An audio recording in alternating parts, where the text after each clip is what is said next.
YouTube. Finn Golfin here.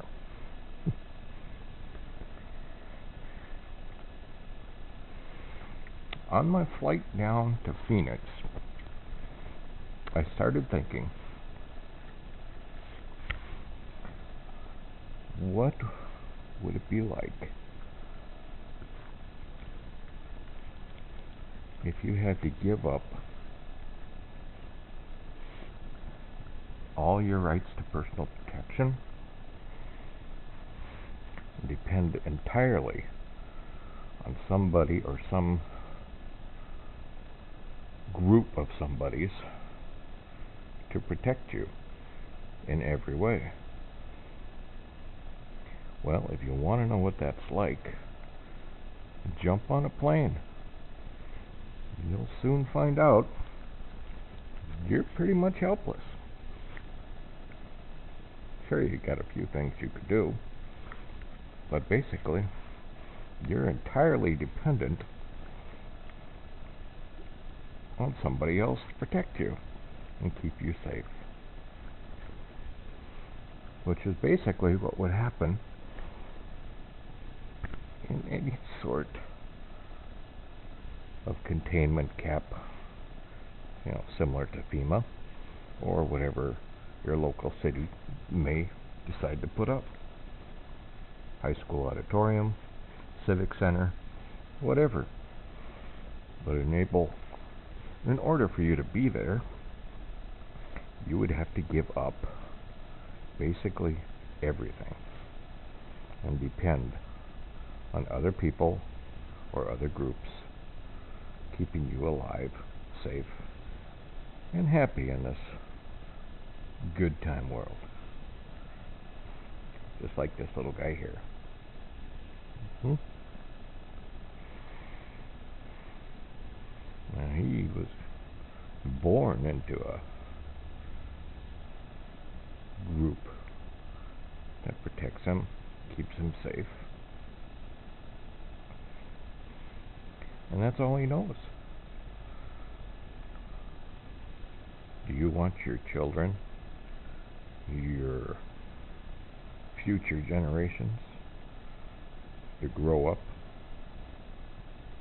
in that attitude, living like that?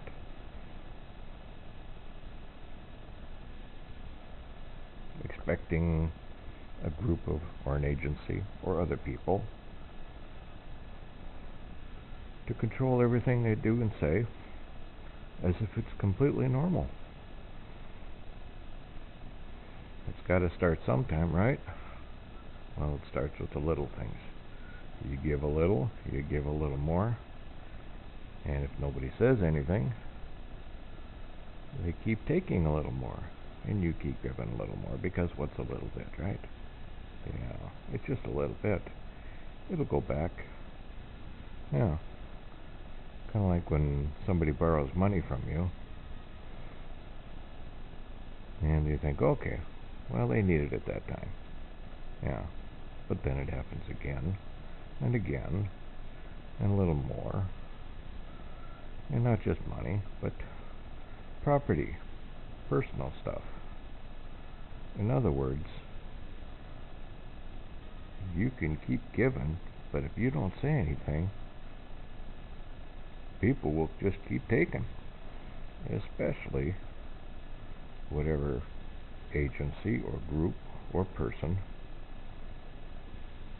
thinks it's entirely for your good that you give up all these things. And they really can't understand why you would think anything else other than that. Right, buddy? Yes, that's right. Nice. So yeah, all this came to mind on my flight from down to Phoenix here. That's where I'm at. Yeah. And it's freaking hot. I want to go back up where it's cold. Yeah. But everybody down here is used to it, and actually they think this is lovely weather. Yeah. So it all comes down to what you're conditioned to.